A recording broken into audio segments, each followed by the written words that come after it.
Hello friends, welcome to Online Study Kingdom. दोस्तों, UP PET exam के लिए यहाँ पर हम लोग पॉलिटी से संबंधित कुछ महत्वपूर्ण तथ्य को कवर करेंगे जो कि आपके एग्ज़ाम में पूछा ही जाना है। प्रमुख संशोधन को यहाँ पर हम कवर करेंगे। तो आइए दोस्तों, हम लोग देखते हैं प्रमुख संशोधन संविधान के। संविधान का पहला संशोधन वर्ष 1951 का। तो संविधान संशोधन अधिनियम 1951 प्रथम, इसके तहत क्या है, नवीं अनुसूची को जोड़ा गया और इस अनुसूची में उल्लिखित विषयों को सर्वोच्च न्यायालय की न्यायिक पुनरावलोकन की शक्ति से बाहर रखा गया है।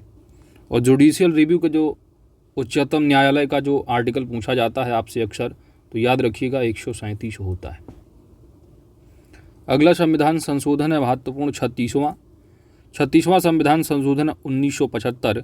इसके तहत भारतीय संघ में सिक्किम को पूर्ण राज्य का दर्जा प्रदान किया गया।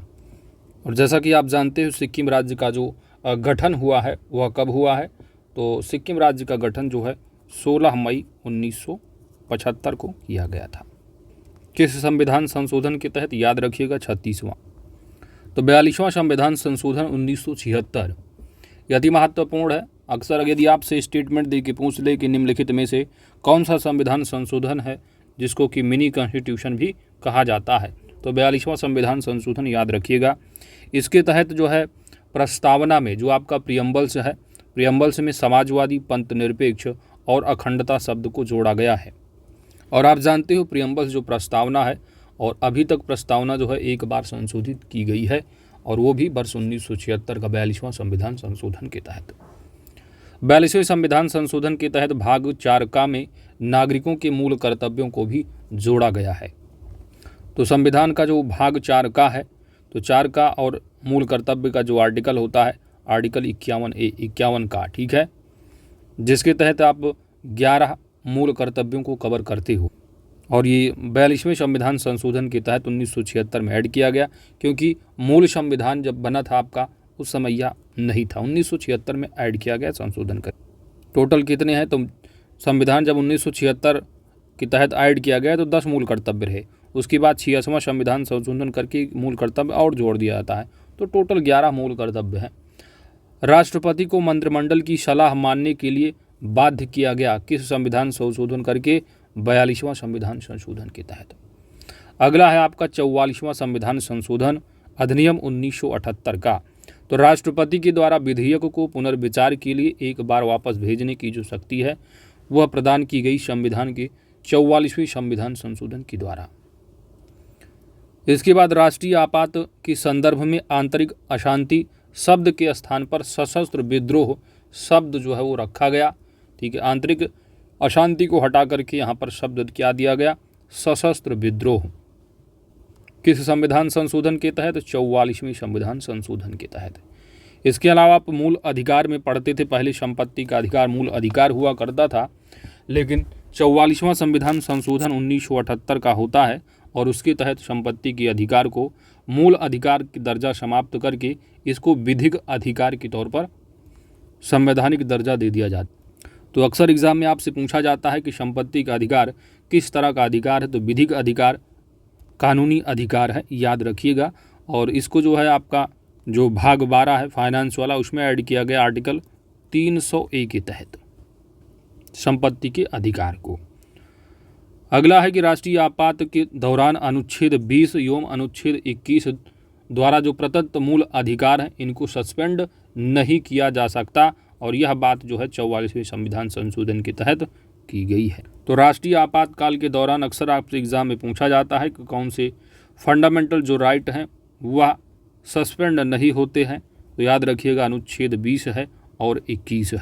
और यहाँ पर आप जान लो कि अनुच्छेद जो 20 है वो बात करता है अपराधों के लिए दोष सिद्धि के संबंध में संरक्षण प्रदान करता। तो इसके तहत 3 प्रकार की स्वतंत्रताएं जो है देता, और इस आर्टिकल के तहत आप 3 बातें पढ़ते हो। 3 बातें हैं विशेषकर। पहली बात ये होती है कि किसी व्यक्ति को अपराध के लिए जो है दोषी तभी आप मानोगे, तभी माना जाएगा जब वह किसी विधि या कानून का जो है अतिक्रमण करता है जो उस समय लागू हो। एग्जाम्पल के तौर पर यदि आप मान लीजिए आज की डेट में यदि कोई आप अपराध करते हैं और इस अपराध के लिए आपको सज़ा जो है वो 5 साल की है, वो अपराध सिद्ध होगा, इसके लिए आपका जो मामला है वो कोर्ट में चल रहा है और पता चला 1 साल बाद जो है वो अपराध सिद्ध हो जाता है और 1 साल बाद कोई नया कानून आ जाता है कि इसके लिए जो सज़ा है ना वो 10 साल कर दी गई है नए कानून के तहत, तो आपको जो सज़ा होगी वो 5 साल की होगी, क्योंकि इस समय जो आपने अपराध किया उस समय जो कानून रहा वही अप्लाई होगा, ना कि बाद वाला। दूसरी बात जो कही जाती है इस आर्टिकल के तहत वो होती है कि किसी भी व्यक्ति को एक ही अपराध के लिए 1 से अधिक दंड नहीं दिया जा सकता है। तीसरी बात कि कोई भी व्यक्ति जो है वो स्वयं के विरुद्ध जो है वो गवाही देने के लिए मजबूर नहीं किया जा सकता, यानी बाध्य नहीं किया जा सकता। अब जैसे आपने कोई अपराध किया है ना, वैसे आप बहुत सीधे साधे होंगे और पुलिस आपको उठा ले गई और वहाँ पर आपको प्रेशराइज़ किया, उसके बाद आप कोर्ट पहुँचते हो।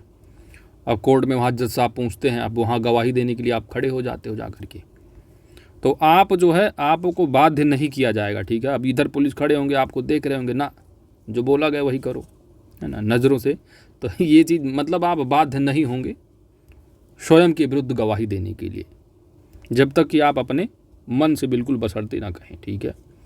चलिए अगला है इम्पॉर्टेंट, अक्सर एग्जाम में पूछा जाता है 52वां संविधान संशोधन अधिनियम 1985 का। इसके तहत संसद एवं राज्य विधानमंडल की सदस्यों को दल बदल के मामले में अयोग्य घोषित करने की व्यवस्था है और इसके लिए 10वीं अनुसूची में वो जोड़ा गया। तो 10th शेड्यूल कौन से आर्टिकल संविधान संशोधन के तहत जोड़ा गया है, तो याद रखिएगा 52वां संविधान संशोधन है। और संविधान में आप जानते हो टोटल अनुसूचियाँ कितनी हैं, तो 12 अनुसूचियाँ हैं, ठीक है। मूल संविधान यानी संविधान जब बना था उस समय कितनी सूची, तो अनुसूचियाँ उस समय 8 रही।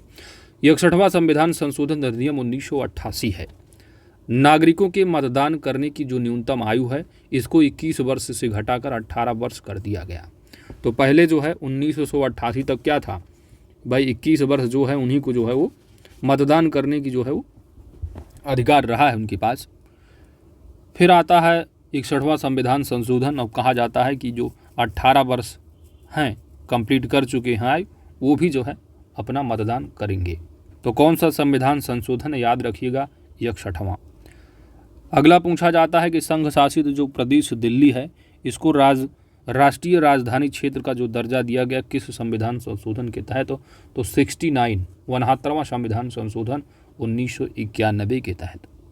और जानते हो दिल्ली में 76 जो है सदस्यीय विधानसभा की व्यवस्था भी, यदि एग्जैक्ट यही पूछ ले आप, 76 सदस्यीय विधानसभा की व्यवस्था जो की गई, तो राष्ट्रीय राजधानी क्षेत्र का दर्जा दिया गया। विधानमंडल आप जानते एग्जिस्ट करता है, केंद्र शासित प्रदेश दिल्ली पुदुचेरी है, अब तो आपका जम्मू कश्मीर भी है। अगला है आपका 73वां संविधान संशोधन अधिनियम 1992 का। तो संविधान में भाग 9 और 11 अनुसूची जोड़ करके पंचायतों को संवैधानिक दर्जा दिया गया। तो मूल संविधान में कितनी अनुसूचियाँ थी, 8 अनुसूचियाँ। इसके बाद 73वां संविधान संशोधन होता है और एक 11वीं अनुसूची को भी ऐड कर दिया जाता है। 10वीं अनुसूची जो रही है 10th शेड्यूल वो 52वां संविधान संशोधन के तहत। और अभी पढ़ के आ रहे हो प्रथम संविधान संशोधन के तहत जो है 9वीं अनुसूची को ऐड किया गया था। तो मूल संविधान में 8 ही अनुसूची थी, तो पहला संशोधन 9वीं अनुसूची, 10वीं अनुसूची 52वां संविधान संशोधन, 11वीं अनुसूची 73वें संविधान संशोधन के तहत। बचती है एक और, दैट इज 12वीं अनुसूची। तो 11वीं होगी पंचायत से, 12वीं हो जाएगी आपकी नगर पालिकाओं से संबंधित, जो कि 74वें संविधान संशोधन अधिनियम के तहत ऐड की गई। तो 11वीं अनुसूची और भाग 9, 74वां संविधान संशोधन भाग 9 का है, यानी 9A होगा और 12वीं अनुसूची ऐड की गई है 74वें संविधान संशोधन के तहत। 74वें के बाद एक इम्पॉर्टेंट संविधान संशोधन है, दैट इज 86वां, जो कि प्रारंभिक शिक्षा को मूल अधिकार का दर्जा प्रदान किया गया। प्रारंभिक शिक्षा को मूल अधिकार का दर्जा प्रदान किया गया। आर्टिकल कौन सा पढ़ते हो, आर्टिकल 21A पढ़ते हो आप, ठीक है। तो जो बच्चे 6 जिनकी आयु क्या है 6 वर्ष से लेकर के 14 वर्ष तक की उम्र है, उनका फंडामेंटल राइट है कि इनको निःशुल्क और अनिवार्य शिक्षा कराई जाए, उनके पास अधिकार है कि वो डिमांड कर सकती हैं। इसके अलावा आप जानते हो एक आर्टिकल आप 45 पढ़ते हो, दैट इज DPSP में, राज्य की नीति निदेशक तत्व, जिसमें 6 वर्ष से कम है ना, 6 से 14 इसमें आ जाते हैं आप, और 6 वर्ष से कम आयु के बच्चों के लिए जो बाल्यावस्था है, इनकी जो जिम्मेदारी क्या है, कल्याणकारी राज्य की स्थापना के तहत इन राज्य की नीति निदेशक तहत, इसीलिए स्टेट जो भारत राज्य सरकार है ये आंगनबाड़ी वगैरह क्या खोल रखी, इसीलिए है कि 6 वर्ष से जो कम आयु है उनको जो है निःशुल्क शिक्षा उपबंध जो है उनके लिए किया जाए। और इसी 86वें संविधान के तहत जो है जो फंडामेंटल ड्यूटी है आर्टिकल 51A और भाग 4 का है 4A, इसमें जो है 86वें संविधान संशोधन के तहत जब भाई 42वां संविधान संशोधन 1976 का हुआ तो उस समय 10 मूल कर्तव्य थे। तो 86वां संविधान संशोधन होता है और ये जो 6 वर्ष से लेकर के इनका मूल अधिकार है ना, एक फंडामेंटल ड्यूटी भी जोड़ दिया गया कि जो उनके बच्चों के संरक्षक होंगे उनकी जिम्मेदारी होगी 6 से 14 वर्ष के बच्चों को क्या है शिक्षा उपलब्ध कराएं। चलिए ये सब आप पढ़ रहे होंगे, आगे बढ़ते हैं। अब इससे रिलेट है, थोड़ा यहाँ पर हो जाता है। आगे देखो 91वां संविधान संशोधन है 2003 का। इसके द्वारा क्या है, मंत्रिपरिषद के आकार को सीमित किया गया जो कि लोकसभा की कुल सदस्य संख्या के 15% से अधिक नहीं हो सकती है। कितना दोस्तों, 15% से अधिक नहीं हो सकता है। और ये जो बात कही गई है 91वें संविधान संशोधन के तहत, याद रखिएगा। और इसमें आप जब डिटेल में पढ़ते हो तो इनमें इंक्लूडिंग कौन होते हैं, प्राइम मिनिस्टर को इंक्लूड भी किया जाता है। सो सदस्य की कुल संख्या का 15% से अधिक नहीं हो सकते हैं।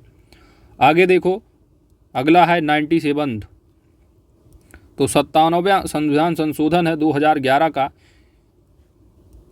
और ये संविधान संशोधन बोलता है कि जो सहकारी समिति बनाने का जो अधिकार है वह अनुच्छेद 19 के तहत मौलिक अधिकार बन गए।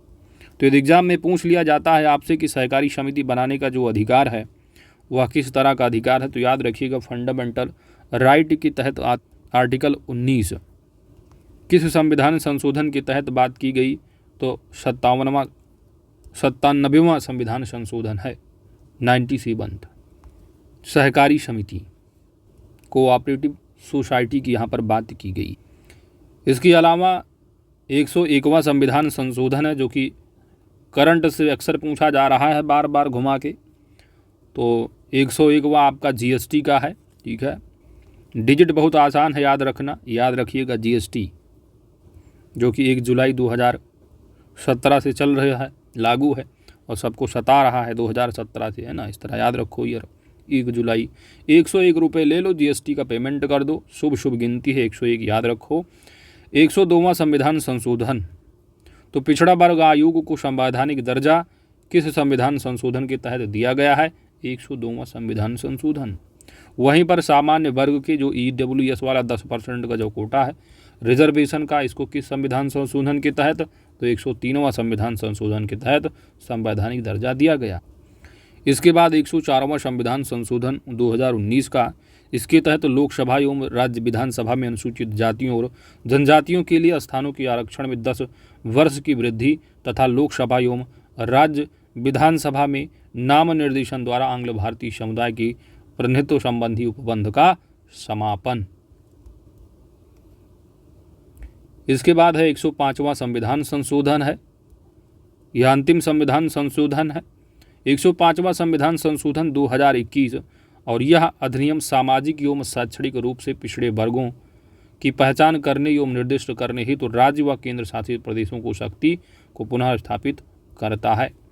तो पहले जो ये डिसाइड करता था पिछड़े वर्ग की पहचान करने के लिए, पावर जो होती थी सेंट्रल गवर्नमेंट के पास, केंद्र सरकार, लेकिन 105वां संविधान संशोधन 2021 का हुआ, अब अपना राज्य और जो केंद्र शासित प्रदेश है अपनी जिम्मेदारी ले उनको सौंप दी गई, उनको शक्ति दे दी गई है। तो ये 105वां रहा है। तो दोस्तों ये महत्वपूर्ण संविधान संशोधन रहे जो कि आपको याद रखना है पेट एग्ज़ाम के लिए, जो आपका 15 और 16 अक्टूबर को निर्धारित किया गया है। वीडियो को लाइक शेयर कमेंट कर दीजिएगा, चैनल पर नए हैं दोस्तों सब्सक्राइब भी कर लीजिएगा। Thanks for watching.